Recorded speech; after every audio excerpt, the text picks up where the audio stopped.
conocimiento se fortalece cuando los nodos logran interconectarse. Bienvenidos al primer Simposio Iberoamericano de Mirmecología, versión en línea. Buenos días a todos, bienvenidos al último día de este gran evento. Muchas gracias por acompañarnos hasta el final. El día de hoy vamos a tener una charla con el doctor Roberto Keller, que nos acompaña el día de hoy.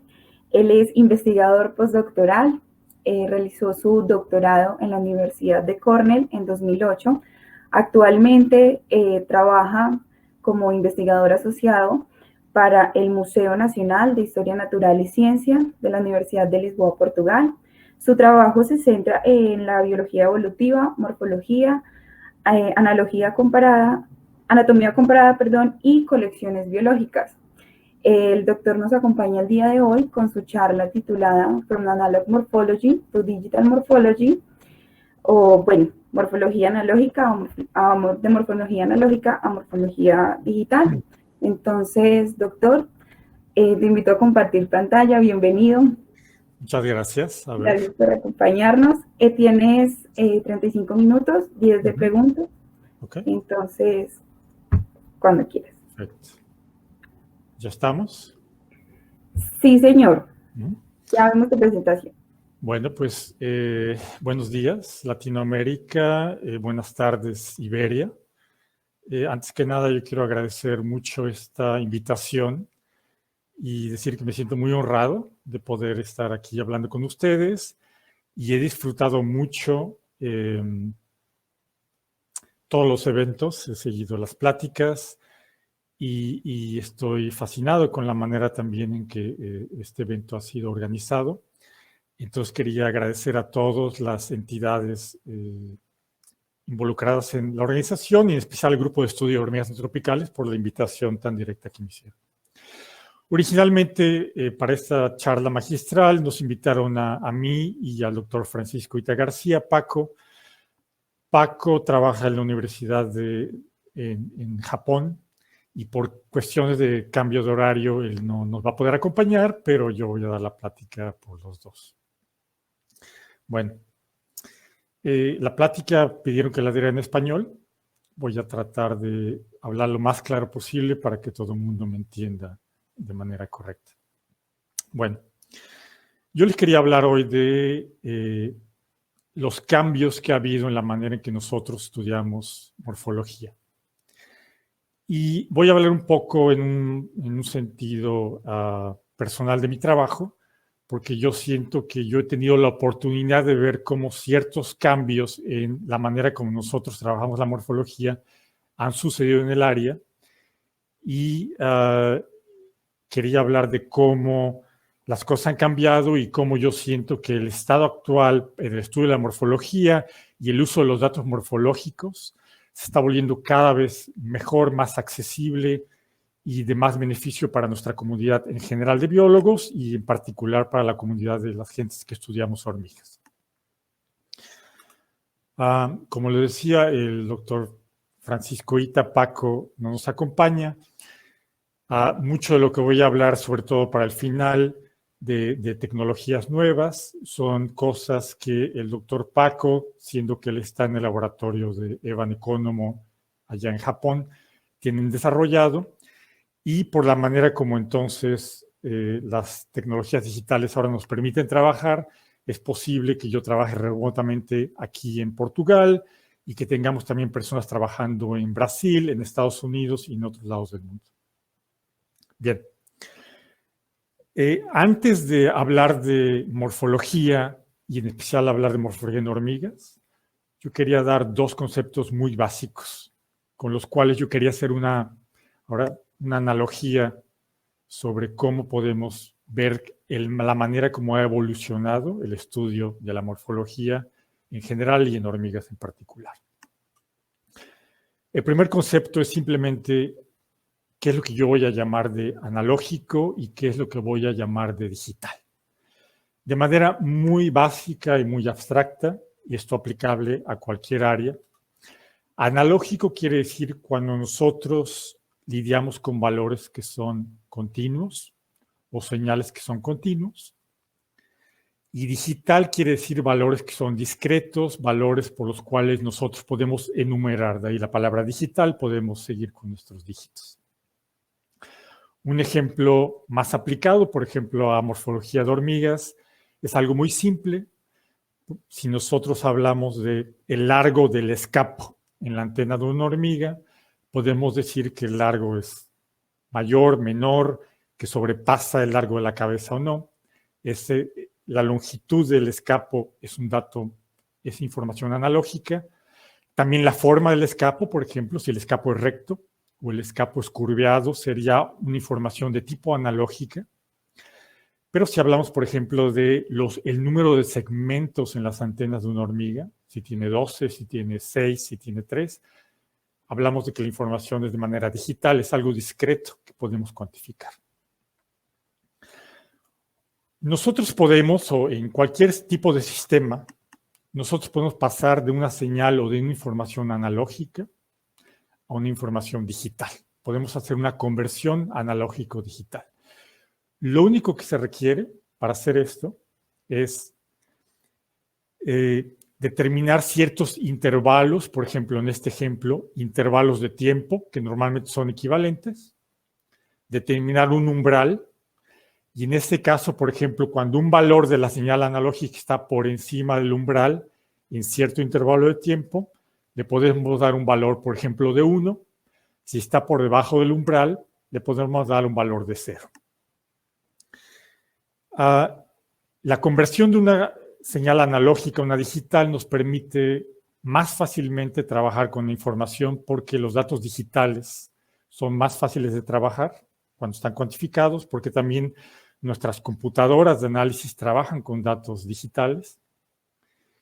Ahora, una desventaja de hacer este tipo de conversión de analógica a digital es que siempre va a haber una pérdida de información, es lo que se llama una compresión de los datos.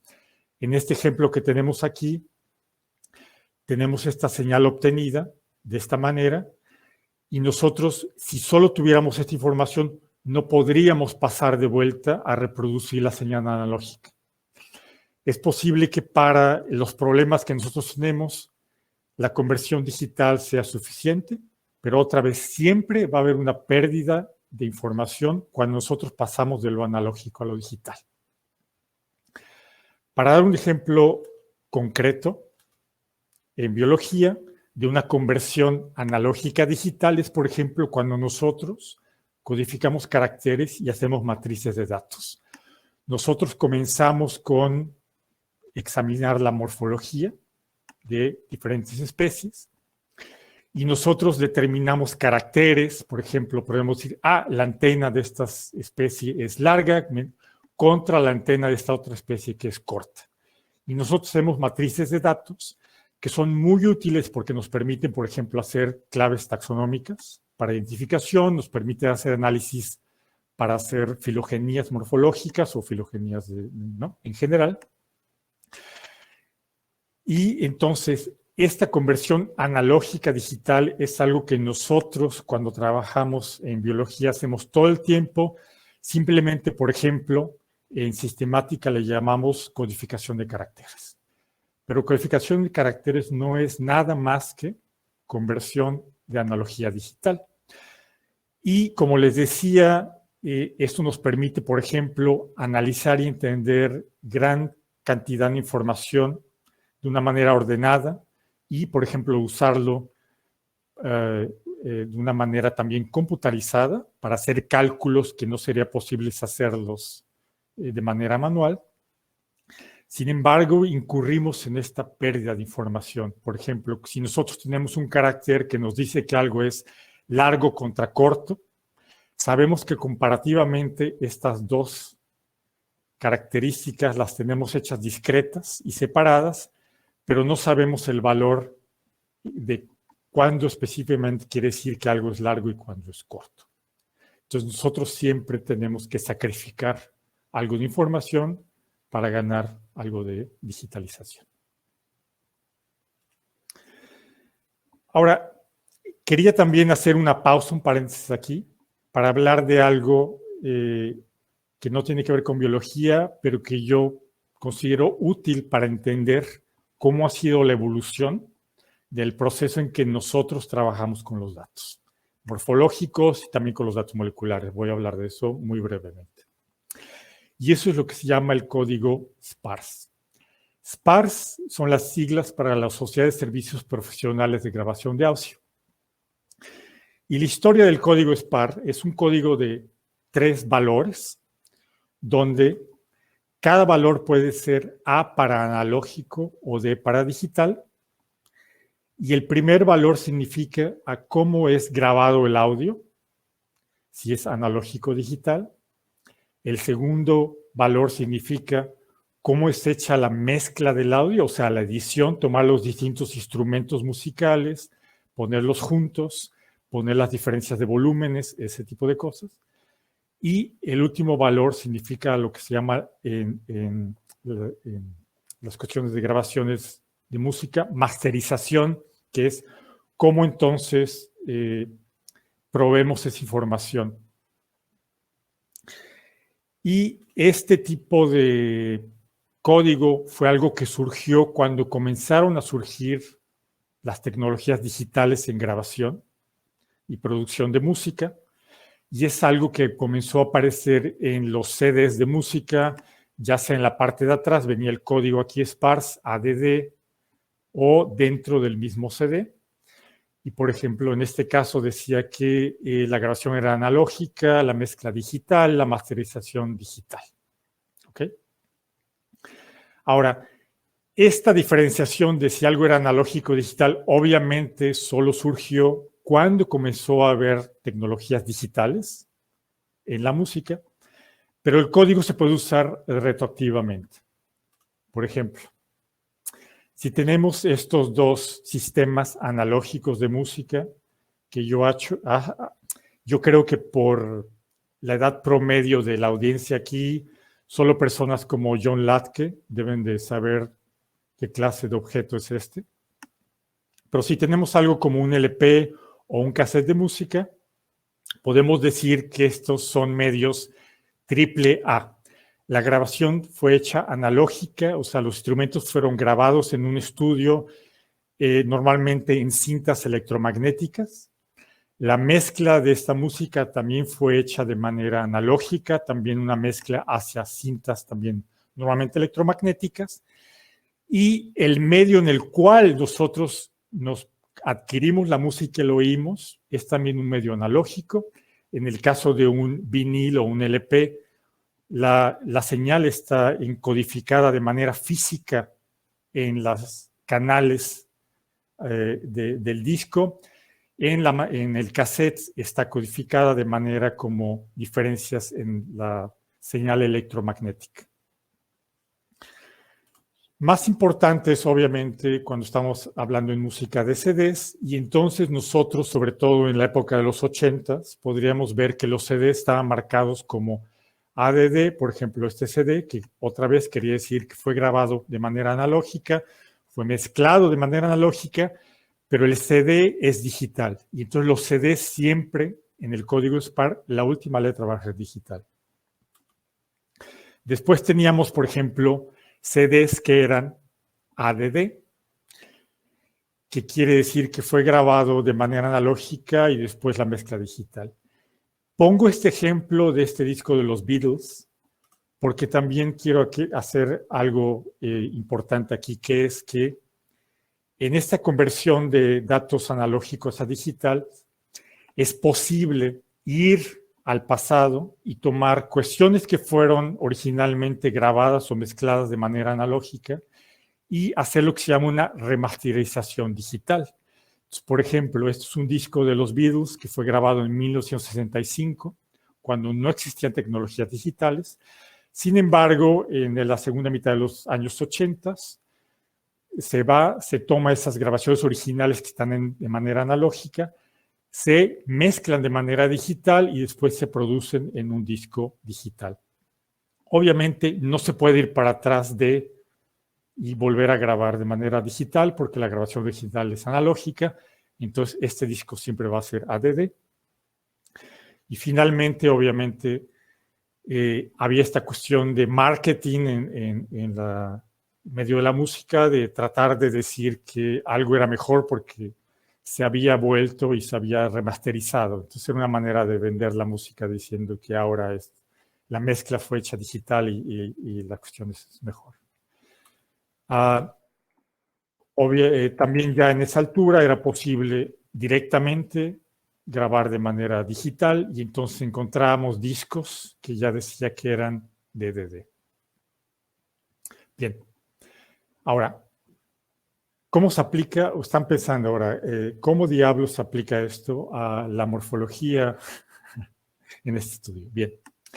Si nosotros vemos los estudios de morfología y vemos los ejemplos más antiguos que podemos ver de morfología de hormigas, por ejemplo, las líneas de Nazca en Perú, obviamente tenemos que las líneas de Nazca son AAA, ¿ok? Es tomar un ser vivo que es tridimensional y plasmarlo de una manera bidimensional, de una manera con muy poca resolución y muy poco detalle, sin embargo, en este caso, con una escala muy grande. Pasando ya a una cuestión un poco más, digamos, científica, en el siglo XIX, por ejemplo, tenemos uno de los primeros estudios anatómicos, morfológicos de hormigas, hechas por el inglés John Lubbock, pero hay otros ejemplos también en Francia, por Janet, donde en aquella altura los autores veían a través de la microscopía y haciendo disecciones o haciendo histología a través del microscopio, manualmente producir estas réplicas de la morfología, de los detalles que están, y es obviamente todo analógico, y aunque podemos ver estos dibujos que tienen más de un siglo y que son muy exactos, presentan todos los músculos y todos los detalles del esqueleto que actualmente podemos ver en los individuos, por el hecho de tener algo una morfología que es tridimensional, tenerla comprimida a un sistema de 2 dimensiones. Tenemos los problemas, por ejemplo, que en los dibujos es difícil representar la profundidad del dibujo. Entonces, por ejemplo, aquí podemos ver que las fibras están sobrelapadas y hay la manera como este autor indicó que unas pasaban por detrás de las otras, era por ejemplo con una intensidad del color más fuerte, ¿no? Pero obviamente esto es limitado. Esta manera de analógica, triplemente analógica de hacer morfología es básicamente siguió por el resto del siglo XX, ¿no? Sin importar si los diseños eran hechos de manera tratando de hacer más tridimensionalidad, por ejemplo, en los diseños lo que se llamaría isométricos, como hacía Snodgrass a mediados del siglo XX, o los diseños de Thomas Eisner de provertrículo, ¿no? Son muy exactos, son muy buenos, pero no deja de ser una representación bidimensional de una información que es mucho más compleja y que tiene 3 dimensiones.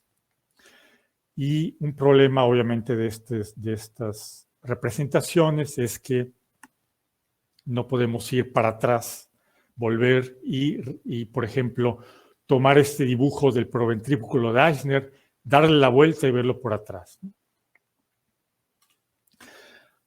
Con el desarrollo de las computadoras a finales del siglo XX, lo primer cambio que aconteció en la manera como nosotros estudiamos y diseminamos nuestra información morfológica es pasar a un sistema ya de A a D, que es simplemente el hecho de que nosotros pasamos de leer y ver la información como cuestiones impresas, en páginas impresas, en libros y artículos, a ver eso como PDFs, o sea, en un formato digital en pantallas, ¿no? Entonces, esto permitió, por ejemplo, tomar artículos, información morfológica que fue hecho en una era predigital, y de la misma manera que se hace como la remasterización del audio, nosotros tomamos y digitalizamos esas publicaciones y ahora tenemos PDFs donde podemos ver la morfología. Sin embargo, esa morfología, otra vez, no podemos pasar del hecho de hacer la mezcla, digamos así, la edición o recobrar los datos morfológicos, porque los datos están capturados de una manera analógica que nos impide ir más allá de lo que originalmente fueron hechos. Simplemente ahora podemos diseminar la información de manera más efectiva. Obviamente, actualmente, aún con los PDFs, hay personas que insisten en volver al medio analógico, imprimen los PDFs, pero bueno, vamos a olvidarnos de estas personas por estos momentos. Ahora, también a finales del siglo XX hubo entonces el cambio por fin a un modelo ADD en la manera como hacemos trabajo morfológico. Y eso quiere decir que aun cuando antes yo no lo mostré, pero fotografía, sea fotografía como microscopio electrónico o fotografía usando fotones, ¿no? Ya existía antes, ahora lo hacemos de manera digital. Y el uso de las computadoras y también con el uso del Internet permite que nosotros podamos tener imágenes, mucho mayor número de imágenes procesadas. No es lo mismo trabajar, o no era lo mismo trabajar con imágenes analógicas. El hecho de poder tomar imágenes ya directamente de manera digital, la manera como nosotros las podemos procesar, cómo las podemos almacenar y cómo las podemos accesar, cambia totalmente la manera en que nosotros podemos utilizar la información morfológica, la manera como la podemos diseminar y la manera como la podemos hacer accesible.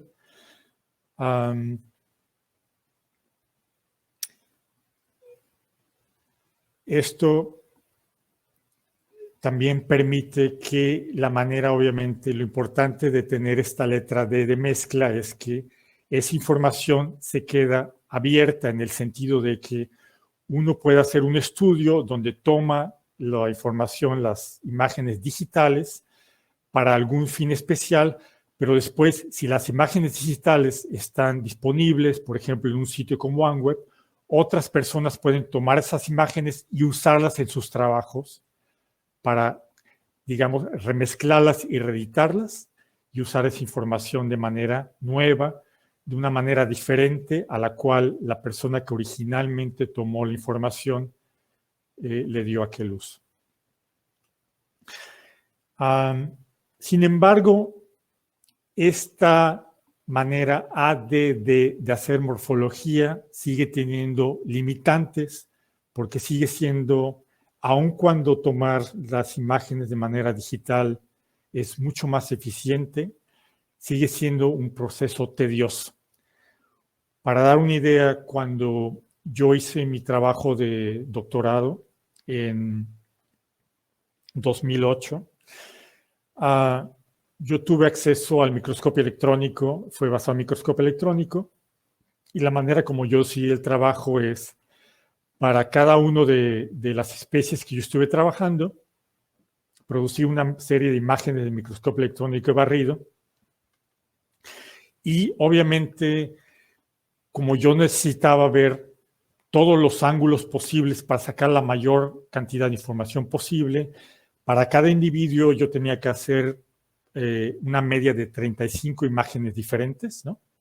Y eso repetirlo una y otra vez, simplemente para después poder, por ejemplo, sacar imágenes de toda la base de las antenas, de todas las especies que yo estaba a ver, y ver qué características había y codificar eso en caracteres, o entonces ver, por ejemplo, las patas y poner toda esa información junta, comparar a través de todas las especies y poder sacar caracteres. Para que se den una idea del tiempo que esto tarda, cuando uno ya tiene bastante práctica usando el microscopio electrónico, el hecho de que para hacer todas estas vistas frontales, laterales y detalles involucra no solo dentro de la máquina andar girando el ejemplar, sino muchas veces, como los microscopios electrónicos tienen un límite en la manera como uno puede manipular el objeto, uno muchas veces tiene que tomar ciertas fotos, sacar el ejemplar, darle la vuelta, volverlo a meter, hacer vacío, volver a tomar las fotos. Cuando uno tiene práctica, consigue hacer eso, digamos, en una sesión, que es un día. Yo tuve la suerte en el Museo Americano de Historia Natural que yo podía usar el microscopio electrónico 2 veces por semana, o sea, 2 sesiones. Lo que quiere decir que, como yo para este trabajo utilicé 106 especies, estamos hablando de 53 semanas, o sea, un año de trabajo para poder conseguir esta información. Y aun cuando es bastante información morfológica, no se compara, por ejemplo, a la cantidad de información molecular de secuencias que en el mismo momento en que yo hacía mi test doctorado, otra persona haciendo un doctorado usando datos moleculares podría adquirir una cantidad de información molecular mucho mayor. Otra desventaja de este método es que, obviamente, usando este método, yo intenté tener el mayor número de vistas posibles, pero estamos hablando, por ejemplo, solo de morfología externa. No hay nada de morfología interna en estos datos. Y entonces, ¿qué pasa? Por ejemplo, más adelante, cuando nosotros queremos trabajar y empezar a ver morfología interna, anatomía interna, tenemos el problema de que aun cuando podemos actuar en un medio ADD, digamos, capturar esa morfología interna ya de manera digital, esa morfología que es analógica, tenemos el problema de que, por ejemplo, en este caso, en este estudio, donde lo que nosotros queríamos ver era cuál es la diferencia de morfología entre reinas y obreras en el primer segmento del mesosoma y entre distintas especies, para poder producir estas imágenes que ustedes ven, estas ilustraciones, para cada individuo. Lo que yo fui a hacer fue disecciones, donde yo tenía que abrir ejemplares, teñir los músculos para poderlos ver, hacer dibujos en el microscopio de las distintas partes y empezar a hacer, digamos, un resumen. Y algo importante es que al hacer estas disecciones, yo estoy destruyendo la muestra. Entonces, por ejemplo, para ver un par de músculos, hago cierta disección, destruyo la muestra, veo cómo son los músculos, hago notas, pero cuando yo necesito ver otros músculos, tengo que tomar otro ejemplar nuevo y entonces romperlo y disectarlo de una manera diferente, donde sacrifico músculos que yo ya conozco para poder ver otros. Entonces, este dibujo, por ejemplo, que ustedes están viendo aquí, no es realmente una representación fiel de datos que uno puede usar, es realmente un resumen de datos y eso es muy importante. Y otra cosa importante es que, por ejemplo, en este caso, mis coautores tenían que, de alguna manera, confiar en que este resumen que yo estoy haciendo es representativo realmente de lo que existe, ¿no? Y entonces hay una gran limitación cuando uno quiere ya hacer morfología que implica morfología interna, que son datos mucho más complejos y difíciles de ver. Ahora, aquí quiero hacer otro paréntesis y también hablar de cómo se compara, por ejemplo, a cómo tiene sido la evolución de la adquisición y el procesamiento de datos moleculares, datos de ADN. Los datos de ADN, como los datos morfológicos, tienen un inicio muy simple también. podemos ver que, por ejemplo, cuando se empezó a descubrir la estructura del ADN, era un sistema AAA, en esta famosa llamada fotografía 51, publicada por Franklin y su estudiante Gosling en 1952, por cristalografía. Esta es la imagen de Franklin que por fin daba la evidencia de que la estructura del ADN era una estructura en doble hélice, y esta fotografía analógica tan precisa fue crucial, por ejemplo, para poder calcular las distancias que había entre las distintas partes de la molécula, lo cual después fue crucial para que Watson y Crick pudieran, por ejemplo, producir una hipótesis de cómo era esta estructura. Doctor, te quedan 5 minuticos. Ok. Vale. Entonces, más adelante vemos, por ejemplo, que las primeras aplicaciones ya para filogenia, también usando datos genéticos, también son totalmente analógicas. Este pequeño árbol de la evolución humana por Cavalier-Force y colaboradores utiliza simplemente diferencias alélicas en los complejos sanguíneos de distintos grupos humanos, y todos los cálculos, todo hecho a mano. Ahora, lo que es impresionante es que hay un salto muy grande a finales del siglo XX del uso molecular de completamente analógico a completamente digital. Y esto es porque hay varias cosas que coincidieron en el tiempo. No solo es las computadoras, que entraron el sistema digital de las computadoras para poder lanzar datos en gran escala, sino la invención del PCR para poder secuenciar. Y lo importante es que la utilización de datos moleculares, por ejemplo, en biología y para estudio de hormigas, saltó porque inmediatamente fue posible secuenciar gran número de información, de datos de ADN. Y lo importante de este sistema es que el ADN, y eso es una gran diferencia con la morfología que quiero resaltar, es que este cambio, este salto tan fuerte fue posible porque, por su naturaleza, las secuencias de ADN son información que ya está en la naturaleza de manera digital. Esto quiere decir que cuando nosotros vemos cómo es el ADN y tenemos la secuencia, no fue necesario ningún tipo de conversión de analógico a digital. Después nosotros podemos hacer algún tipo de, digamos, edición o procesamiento de estos datos de manera digital, directamente casi, y después podemos producir algún resultado. Y algo muy importante es que como todos estos pasos ocurren de manera digital, una vez que estos resultados están publicados, nosotros fácilmente podemos volver y tomar esos datos que ya fueron publicados, podemos ir a GenBank y tomar esa información y usarla y remasterizarla de manera completamente diferente a la cual el autor original, los autores originales que recopilaron esa información, le dieron un uso. Y otra vez, eso es una gran diferencia con el uso de datos morfológicos en esa altura a finales del siglo XX. La pregunta es,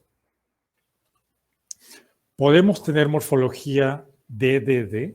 ¿Podemos tener morfología que sea totalmente digital, que sea similar a lo que actualmente y ya por varias décadas tenemos para los datos moleculares? Y la respuesta optimista es que sí podemos. Y podemos gracias a las nuevas técnicas de captura de imágenes como resonancia magnética, microscopía con focal láser y microtomografía computarizada de rayos X. Voy a hablar de microtomografía porque es algo que con el doctor Paco Francisco Ita estamos haciendo. Tomografía de rayos X, microtomografía de rayos X, es un proceso por el cual, por ejemplo, podemos tener una máquina de este tamaño, una máquina que es más o menos del tamaño de un microscopio electrónico barrido. Ponemos nuestra muestra, sea en seco o sea en húmedo, dependiendo si queremos ver simplemente caracteres externos o si queremos morfología internos. Y lo que tenemos es una fuente de rayos X, un detector de rayos X, nuestra muestra fija en el medio. Y lo que estos aparatos hacen es, la muestra van tomando, digamos, una serie de rayos X iguales a los rayos X que uno adquiere cuando, por ejemplo, va al médico para ver si uno tiene una fractura. La diferencia es que en este caso el objeto va rotando y son tomados una serie de rayos X a vuelta de eso, y por un proceso de cálculo de reconstrucción tomográfica, esas secciones son procesadas para formar digamos, un volumen a través de esas diferentes secciones. Para que se den una idea, un scan de este tipo puede llevar de 50 minutos a 30 horas, dependiendo de la resolución, el tamaño que uno quiera. Y cada uno de estos scans tiene entre 1000 y 3000 secciones. Ahora, como les decía, los datos son como fotografías de rayos X, entonces, imágenes de rayos X, perdón. Cada imagen lo que tiene son diferencias de densidad, de intensidad de señal. En eso son entonces blanco y negro, son monocromáticas. Pero la ventaja es que no solo tenemos un plano de vista, sino que podemos tener cualquier plano que queramos, porque los datos están codificados no como píxeles, sino como lo que se llama voxels, que quiere decir píxeles volumétricos simplemente. Y entonces la ventaja de este sistema es que nosotros podemos ver las cosas como planos en 2 dimensiones en cualquier plano posible, o podemos ver las cosas en 3 dimensiones. Y muy rápidamente podemos entonces ver los datos de una manera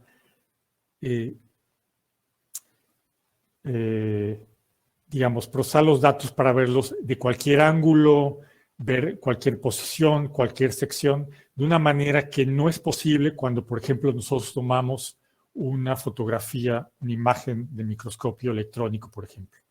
Es la gran diferencia. Entonces, algo que a mí me llevaba una sesión de un día para poder entonces tomar 35 o no vistas de este ejemplar, para poder entonces comparar con un scan muy rápido de unos minutos, uno puede tener rápidamente una versión que tiene la misma resolución a ese nivel macro de un microscopio, por ejemplo, de barrido, pero ahora lo tiene un objeto tridimensional.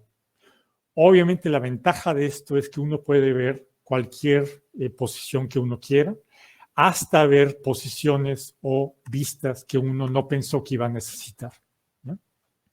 Y entonces rápidamente, algo que a mí me llevó otra vez un año de trabajo para ver muchas especies, por ejemplo, Paco y otros colaboradores, en pocas semanas pueden procesar una gran cantidad de ejemplares y hacer estudios taxonómicos donde después también muy fácilmente pueden para cada ejemplar ver la vista que es preciso, tomar fotografías comparables y producir una gran cantidad de datos. Y más importante que eso no es solamente el trabajo que ellos pueden hacer, es que cuando los datos son publicados, toda esa información queda disponible para que otra persona pueda ir y tomar esos scans, esos datos de manera tridimensional y quizá ver cosas nuevas o caracteres nuevos y darle un uso diferente al uso que Paco y sus colaboradores le dieron. Y también la manera en que entonces, ¿sí? Qué pena contigo. Estamos ya comiéndonos como el tiempito de preguntas. Sí. Sí. ¿Va media hora o falta? Te quedan 5 minutos para el tiempo entonces ya. termino. ¿Sí? Okay. Vale, entonces las personas que tengan preguntas las pueden ir haciendo, por favor. Entonces, voy a terminar rápidamente entonces. Y entonces yo solo quería decir que lo más importante, por mi punto de vista, no es simplemente tener una mejor visión de caracteres internos, sino que ahora podemos realmente ver la morfología interna de una manera como no la podíamos ver antes, donde ya no tenemos un esquema que es un resumen, sino tenemos realmente los datos ahí enfrente para poder verlos de una manera digital, verlos de cualquier lado. Y algo que para mí también es muy satisfactorio es que estos trabajos están ahora a ser hechos por estudiantes que en vez de tener que llevar un entrenamiento muy difícil para poder ver estos datos, rápidamente la tecnología también les permite aprender y entrar en este tipo de datos que normalmente serían muy difíciles. Y eso también lo hace más comparable a los estudios moleculares, donde rápidamente las personas pueden aprender a hacer secuenciación, edición de datos. No quiere decir que no sea difícil, porque para hacer este tipo de segmentaciones internas, uno tiene que saber qué es lo que está viendo y diferenciar, pero claramente es mucho más fácil. Y los resultados son increíbles. Las cosas que uno puede hacer ahora con este tipo de datos comparado con lo que se puede hacer antes no tiene comparación. Y entonces quería decir que nos tardamos 140 años en pasar de un medio completamente analógico a un medio totalmente digital, pero ahora estamos ahí y yo veo que el futuro es bastante brillante y hay realmente un resurgimiento de la morfología en nuestro campo. Y con eso voy a parar rápidamente, agradecer a mis colaboradores y agradecer a ustedes por su paciencia. Muchas gracias. Muchas gracias, doctor. Vamos a pasar a leer las preguntas. Tenemos 2 preguntas. Entonces, bueno, la primera dice: excelente presentación, Roberto. ¿Qué límites de tamaño maneja la microscopía de rayos X en ambos sentidos? De Fernando Fernández. Sí. Microtomografía, puedes tener ejemplares que sean hasta de como 6 centímetros de tamaño. Y, digamos, también algo interesante de este sistema es que uno puede hacer lo que se llama stacking. Quiere decir, cuando uno tiene un ejemplar bastante grande, uno puede tomar varias scans a lo largo del cuerpo y entonces después uno puede juntar esos scans para hacer ejemplares que sean largos. En cuestiones de tamaño menor, pues estamos hablando de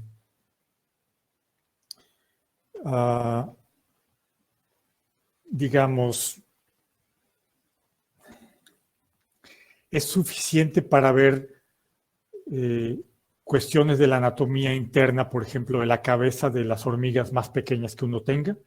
Pero si ya uno quiere ver cuestiones a niveles histológicos, pues tiene que hacer histología, ¿no? Ese es, digamos, uno de los límites. Bueno, voy a pasar a leerte otra pregunta. Dice J. Romero: gracias, una charla muy didáctica. En cuanto a la anatomía, ¿han podido solucionar la dificultad de conseguir detalles, por ejemplo, en tubos digestivos llenos? Sí, o sea, un problema de microtomografía es que todo se basa en contrastes. Entonces, efectivamente, por ejemplo, si uno hace cosas para aumentar el contraste de la muestra, por ejemplo, poner los ejemplares en yodo para que los músculos tomen otras, digamos, sean más densos a los rayos X, ¿no? Pero sí, una de las cosas que la gente está haciendo es tratar de buscar, así como uno busca distintas maneras de teñir tejidos, distintas maneras dependiendo de qué es lo que a uno le interesa, buscar maneras de tratar la muestra antes de escanear para aumentar la diferencia en la difracción. Otra cosa, tú estás hablando de detalles del tubo digestivo, pues por ejemplo, un problema que tenemos es ver las tráqueas. Cuando vamos a ver las tráqueas, usamos ejemplares que están en etanol, y como las tráqueas se quedan inmediatamente llenas de líquido, no tienen contraste. Y entonces las tráqueas son prácticamente invisibles al scan. Y entonces, en general, sí, hay pequeños problemas que se pueden solucionar si uno consigue tratar la muestra de manera específica para el problema que uno quiere solucionar. Bueno, doctor, vamos a leerte la última pregunta, porque ya nos queda tiempito.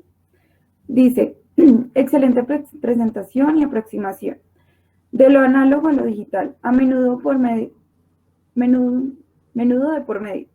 Estas nuevas tecnologías han traído enormes ventajas para la morfología. ¿Cuál crees que sean los nuevos desafíos? Sí, yo creo que un problema que nosotros tenemos es, vamos a empezar ahora a producir más información de la cual podemos procesar. Y otra vez, un gran problema es que aun cuando la morfología de manera digital, de esta manera, hace que las cosas sean más fáciles, nunca van a ser tan fáciles como, por ejemplo, el procesamiento de datos moleculares. Otra vez, estamos hablando de morfologías y estructuras que son muy complejas y que son difíciles de interpretar. Hay, por ejemplo, ya muchos avances en hacer interpretaciones automáticas de la morfología, pero aún así, aun cuando podamos automatizar partes de este proceso, vamos a requerir tener entrenamiento morfológico para interpretar las morfologías. Y entonces yo pienso que uno de los desafíos es poder lidiar con esta gran cantidad de información y también poder presentar esta gran cantidad de información, porque aun cuando esta manera de presentar los datos ayuda a que la gente en el medio más fácilmente entienda cuestiones de la anatomía interna, sigue siendo un poco difícil poner los datos de una manera que sean fáciles de entender para todo el mundo, porque no necesariamente todo el mundo quiere especializarse en anatomía interna. La gente que está haciendo cuestiones de ecología o comportamiento va a utilizar esta morfología, pero no necesita ver los detalles. Entonces, como morfólogo, yo pienso que uno de los desafíos es cómo presento mis datos anatómicos o morfológicos para que mis otros colegas que no necesariamente quieren ver estos detalles puedan utilizar esa morfología de una manera óptima. Más información, visita nuestra página web o comunícate a nuestro correo electrónico.